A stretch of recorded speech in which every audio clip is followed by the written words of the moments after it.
नमस्ते, स्वागत है आपका आज के सेशन में। तो आज का जो टॉपिक है वो है कॉम्बिनेशन ऑफ प्लैनेट्स, ग्रहों की युति। ये एक बहुत ही जेनरिक टॉपिक है but it will help you to understand all the combination. आप कभी भी याद रखें कि हम अगर ज्योतिष नहीं भी जानते हैं, एस्ट्रोलॉजी नहीं भी जानते हैं, तो भी ये आपको हेल्प करेगा समझने के लिए बहुत सारी चीज़ें। किसी भी कुंडली में अगर समझिए कि लगन में जो भी प्लैनेट बैठता है, वट एवर, समझिए कि X Y Z, any planet जिसमें सूर्य, चंद्र, मंगल, बुध, गुरु, शुक्र, शनि, राहु, केतु, जो भी प्लैनेट बैठता है उसका सभी हाउस के अकॉर्डिंग रिजल्ट होता है। तो फर्स्ट हाउस में जो होगा that will become the centre of everything, क्योंकि लगन जो होता है वो केंद्र भी है, त्रिकोण भी है। केंद्र का मतलब जो कि लाइफ में हमें चीजें ईजिली मिल जाती हैं, और जो चीज़ें हमारी लाइफ के अंदर समझिए कि जिनके अंदर हमें ज़्यादा एफर्ट नहीं डालना पड़ता है, दीज फैक्टर जो कि केंद्र हैं। ओके, बाकी के जो हाउसेज है, पर्टिकुलरली त्रिकोण जो है, उसके अंदर हमें लक फैक्टर काम करता है और बाकी में एफर्ट्स रहता है।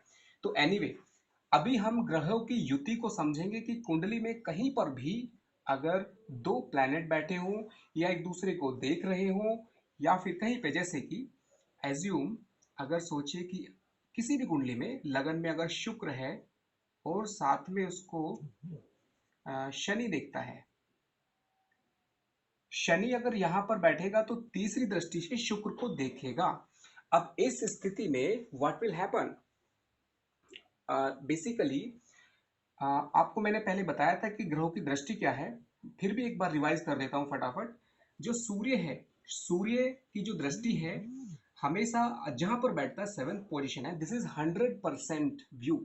मतलब यहाँ पर 25%, 50 और वो भी होता है, बट अभी हम 100% की बात कर रहे हैं। यानी कि सामने वाले हाउस को अगर सूर्य यहाँ पर है तो सामने वाले हाउस को पूर्ण दृष्टि से देखेगा। चंद्रमा भी सेम, मंगल सेवंथ से तो देखेगा ही अपने सामने के, लेकिन साथ में फोर्थ एंड एट। ओके, उसके बाद बुध का सेम सेवंथ पोजीशन, बुध यहाँ पर है तो सातवें घर को देखेगा। गुरु सेवंथ के साथ साथ 5 एंड 9, 5 यानी कि यहाँ से यहाँ देखेगा, 9 यहाँ से यहाँ भी देखेगा। शुक्र सेवंथ है, शनि का सेवंथ के साथ 3 एंड 10 है। ओके, जो राहु एंड केतु होते हैं, पर्टिकुलरली केतु का एस्पेक्ट इतना स्ट्रांग नहीं होता है, बट राहु का होता है सेम जो कि गुरु का है। केतु को दृष्टि नहीं होती है, जो अपर पार्ट है दैट इज राहु।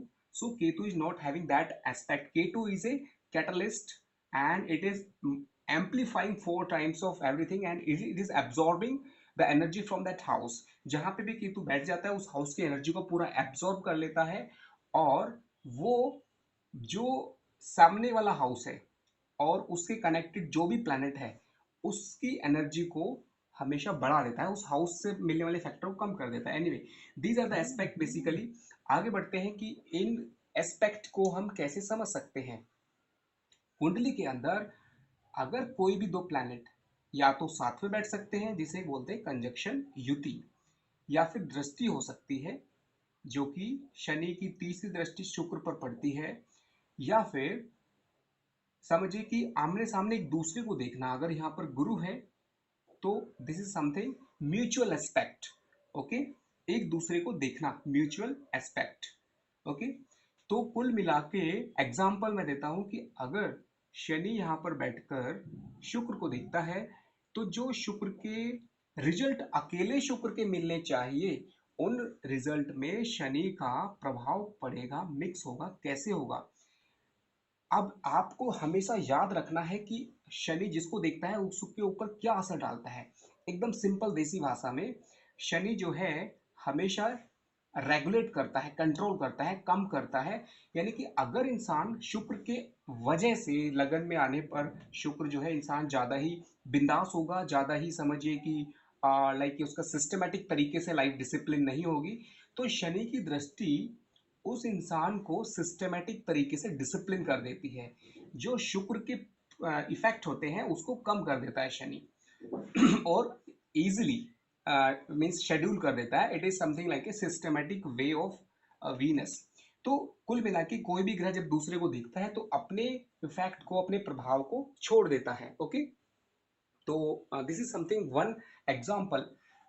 अभी इसी बात को हम एस्ट्रोनॉमिकली समझ सकते हैं. ओके, और 7 चक्रों से समझेंगे, साथ में हम म्यूजिक के तरीके से, food therapy, colour therapy and peoples combination. Okay, just बहुत सारे तरीके से हम समझ सकते हैं, जिसमें कि फर्स्ट मैं आपको एक्सप्लेन करना चाहूंगा.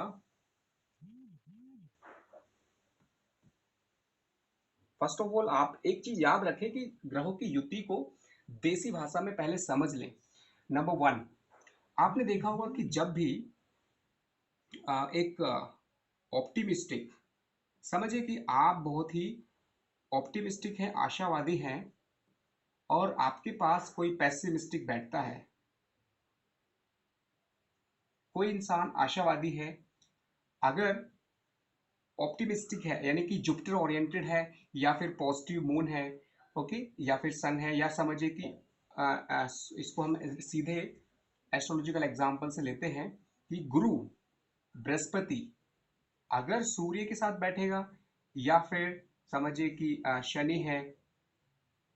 ओके, तो जुपिटर का काम क्या होता है कि जो भी वहां से रिजल्ट मिलता है, शनि के साथ रहेगा तो ग्रोथ करेगा, प्लस ऑस्पिशियसनेस यानी गुरु के फैक्टर्स बढ़ाएगा. ऐसे ही कभी भी अगर दो इंसान, यानी कि हर इंसान का एक नेचर होता है, एक गुरु वाला नेचर का मतलब पॉजिटिव थॉट्स, शनि का मतलब नेगेटिव से नहीं है, शनि का मतलब होता है मोर प्रैक्टिकल. सो शनि जिसके साथ भी बैठेगा इंसान को ज्यादा प्रैक्टिकल बनाएगा. That person will be very much down to earth and practical. Means he will not easily aggregate, मतलब किसी चीज को बड़ा चढ़ा के अननेसरी नहीं बोलेगा. सूर्य जो होता है वो इंसान को प्राइड देता है, ईगो देता है. तो इसलिए सूर्य और बुध जब भी पास में होंगे तो बुध हमेशा आगे होना चाहिए डिग्री वाइज. जैसे मैंने कुंडली में बताया था कि अगर 11th हाउस में सूर्य और बुध है तो बुध का डिग्री हमेशा ज्यादा होना चाहिए उस हाउस के अंदर, सो दैट बुध आदित्य योग बने. तो कुल मिला के अगर किसी भी कुंडली में कहीं पे भी कॉम्बिनेशन बनता है तो ये कॉम्बिनेशन आप अलग अलग तरीके से समझते हैं. नंबर वन, अगर अलग अलग नेचर के लोग एक साथ बैठे तो उनकी बात करने का तरीका क्या होगा, वही बात करने का तरीका उस डिस्कशन के ऊपर अफेक्ट डालेगा, यानी कि वो किस तरह से किस टॉपिक पे बात करते हैं. अगर एक जगह पर नेगेटिव प्लैनेट्स बैठ जाते हैं तो हमेशा वो लोग उस तरह से समझ सकते हैं कि अगर एक साथ नेगेटिव लोग बैठते हैं तो वो उस तरह की बातें करेंगे. सेम वे अगर हम इसको म्यूजिक के तरीके से समझते हैं तो आप ऐसे समझ सकते हैं कि जो आपने देखा होगा कि ये जो 7 सुर होते हैं, सा, रे, गा, मा, पा, दा, नी, जो ये 7 सुर होते हैं ये हायर स्केल है और इधर की तरफ लोअर है. तो इसके अंदर जो 7 सुर हैं ये बेसिकली हमारे 7 ग्रहों के अकॉर्डिंग है. इसको आप ऐसे समझ सकते हैं कि जब भी आप कोई भी कंपोज करते हैं म्यूजिक तो आपको कॉम्बिनेशन करना पड़ता है. लाइक आपको 3 कीज दबाना होगा, या फिर 4, या फिर समथिंग सम पर्टिकुलर कॉम्बिनेशन. वो जो कॉम्बिनेशन है उसको कंपोजिशन बोलते हैं.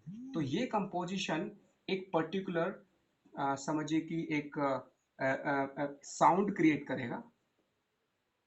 That sound will be very much effective and it's like a vibration, and that vibration is actually having some emotions, having some effect, like that vibration may be of any planet, किसी भी ग्रह से connected हो सकती है. जैसे कि अगर सैडिस्ट म्यूजिक हो सकता है, या फिर कोई समझिए कि फन हो सकता है.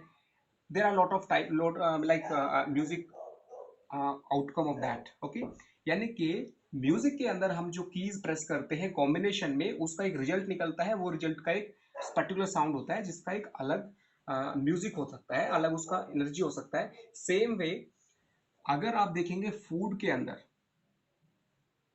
ओके, जो हम खाना बनाते हैं उसके अंदर भी अगर आप देखेंगे कि जो कोई भी फूड होगा उसके अंदर अगर आपको पर्टिकुलरली स्वीट समझिए कि जुपिटर से आता है, ओके, या फिर साल्ट है, ओके, जैसे कि मार्स से आता है, और जो वाटर कंटेंट्स है मून। तो कुल मिलाकर हम जो सब्जी बनाते हैं उसके अंदर अगर डिफरेंट प्लैनेट्स से जुड़ी हुई टेस्ट अलग अलग वहां पर कॉम्बाइन होते हैं तो एक ओवरऑल कॉम्बिनेशन बनकर एक यूनिकनेस आती है, यूनिक यूनिक टेस्ट आता है। ओके, तो यूनिक टेस्ट का मतलब है कि कभी भी ग्रहों के अंदर कोई भी प्लैनेट का कॉम्बिनेशन बनता है तो that is actually a fusion. Fusion means it is something like a combination and fusion, it is a fusion theory.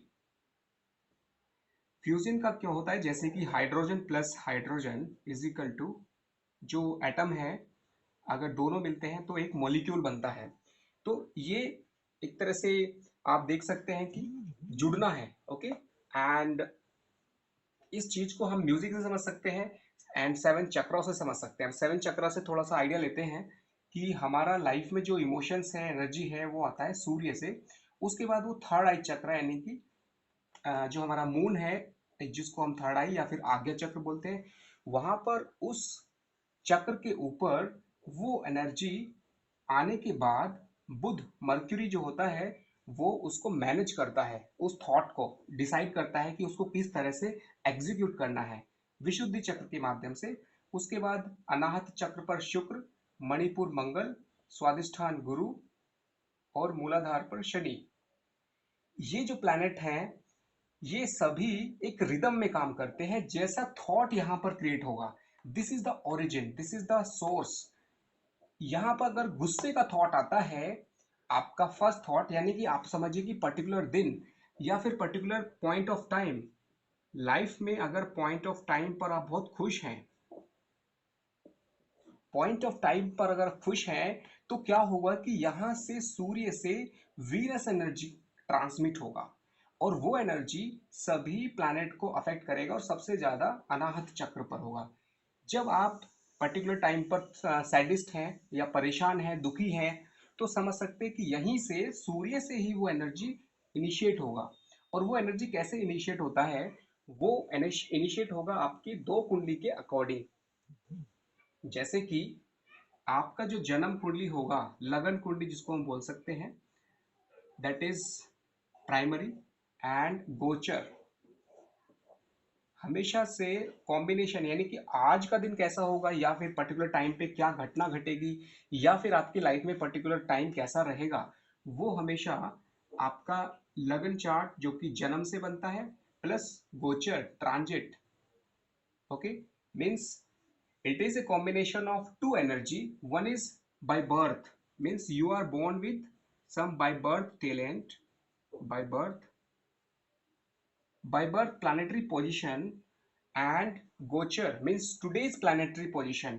Both will join together to make a particular event happen, to make particular thought process. So this is actually combination which is created here, and it is called fusion. Means at the time of birth, if you are like moon is here first house and Saturn is moving over moon, at the time of birth moon is here, but here at the same place Saturn is moving, which was not here that time, it was somewhere else. This Saturn while moving at the same place over the lagna, then it is creating a particular energy through Sahasrara chakra and it is transmitting through Agya chakra, then Vishuddhi, Anahat, and particularly affecting that particular planet like moon only. Okay, so what I mean to say, that every combination in astrology is not that means for particular day only, it is actually affecting this series, complete series. For example in music, for example in food. So it is something like a combination of planet, combination of music, combination of people, or even color also. For example, our body, assume we have some thought process and our aura will be affected that way. For example, when we are angry, our Mars aura, Mars is actually, if it is a positive Mars and there is a negative Mars. Positive Mars is giving others, means doing something for society, for others, for family. It is a positive Mars. But if it is just angry, and it's a negative Mars. So particularly in negative Mars, it is a sharp red color. It's called signal red color. So what I mean to say that every planet is having a aura. Okay, that aura has a color, and that color is because particular day, particular time, your sun is transmitting that energy, and that energy is making combination with other planets. So this is something like a combination theory in terms of, you can say, music, in terms of food, in terms of color also. Color in the sense, your Lagna chart is like a base.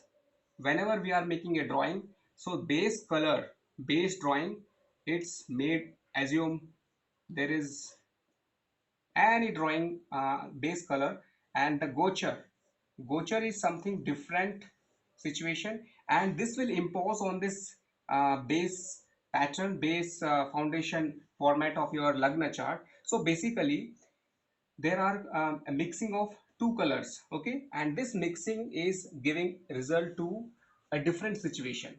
So particularly you can say that every combination is, number one, every combination of planet is created by sun only. Number two, it is always result of two situation. Number is Lagna chart plus transit. Number three, every combination is like a fusion, always fusion of two planets.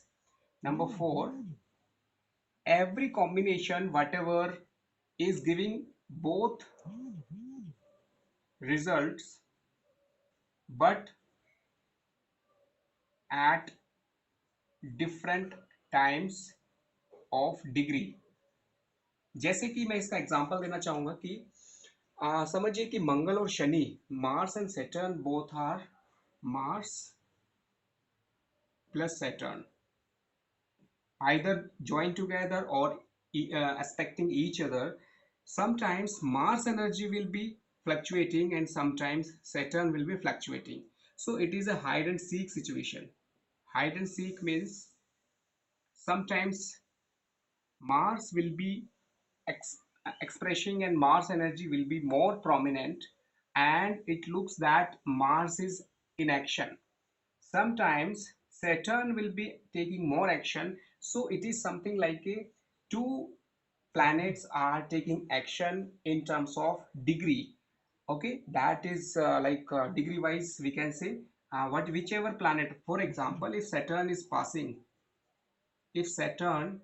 passing through this natal position of Mars and Saturn, then Saturn will be activating whichever planet is the first planet. For example, it is 14 degree and it is 20 degree. So Mars will always be activating first because of the Saturn. Okay, so this is something you understood basic idea that all the combination are in general can be explained in so many ways. Now coming to simple explanation,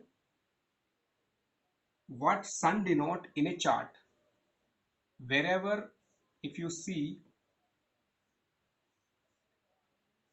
wherever sun is there, sun itself never do anything, but only in major issues of life.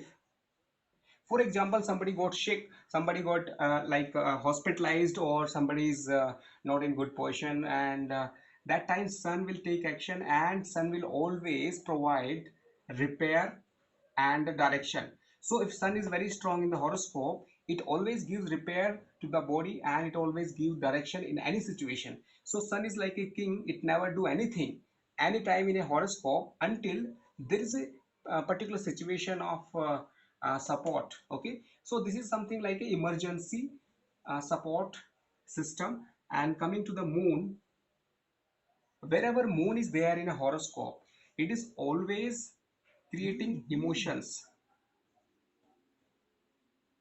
Okay, wherever moon is there, it is always creating emotions. It is actually making your heart full of that house. Wherever it is moon, it is always taking you more interest emotionally. Okay, and Mars, it is desire. Wherever Mars is there, you have that type of energy to express and to take action. Then Mercury is actually a calculation. Wherever Mercury is there, you might be taking too much calculation, you might be thinking a lot, you might be connected with too much thought process. So Mercury, wherever with any planet, that is always giving you too much calculation, too much thought process. If Mercury is placed Saturn in a horoscope, then 100% it is going to make you confused, make you too much into thought process, and it is just like a worry and a tension type of situation, or it's like a stress factor. Okay, Saturn is always making you too much focused, and set Mercury means thought process. Okay, so after Mercury there is a Jupiter. Wherever Jupiter is placed, that house is actually protection, getting protection for auspiciousness. Whichever work, whichever event, whichever action is there denoted by that house, Jupiter is going to bless you that benefit. And the problem is only one: wherever Jupiter is there, it is not blessing that house much, but it is that 159. Okay, so basically Jupiter's aspect already told that wherever Jupiter is there, कुंडली में जहां भी बृहस्पति होगा वो अपने उस भाव से जुड़े हुए रिजल्ट्स कम देगा, बट जहां पे एस्पेक्ट होगा वहां पर रिजल्ट ज्यादा देगा. ओके, एंड उसके अंदर मैंने बताया था protection, auspiciousness and positivity, spirituality, blessings, all the factors. Next coming to Venus. Venus, wherever is there, it is giving you artistic nature plus bindas, or like a musical nature, or very happy nature, or something like luxury and enjoying nature. So this is something that Saturn, I told that it is making you practical. Saturn making you very practical, Saturn making you very much focused, making you liquidating of any issue. Means wherever Saturn is there, it is going to bless you and giving you result which you might be planning since long. So whenever you are asking for anything, that when I will get this result, so that result on ground will be given by Saturn only. Okay, then Rahu is a passion, is a desire, blind desire. Rahu is always making you very much energetic, non-stop, chase up and expert ideas, out of thinking. There are a lot of things which I'm not writing in detail because already I have explained all these planets, so I'm not giving too much attention to the particular planets. So basically the rough idea is that all the planets, whenever giving in combination, they both are giving result in jointly, and we can explain in so many ways. So let's meet again in the next session. Okay, so this is just a small idea, we'll start in the next session. Okay, and that will be starting with the houses explanation in the next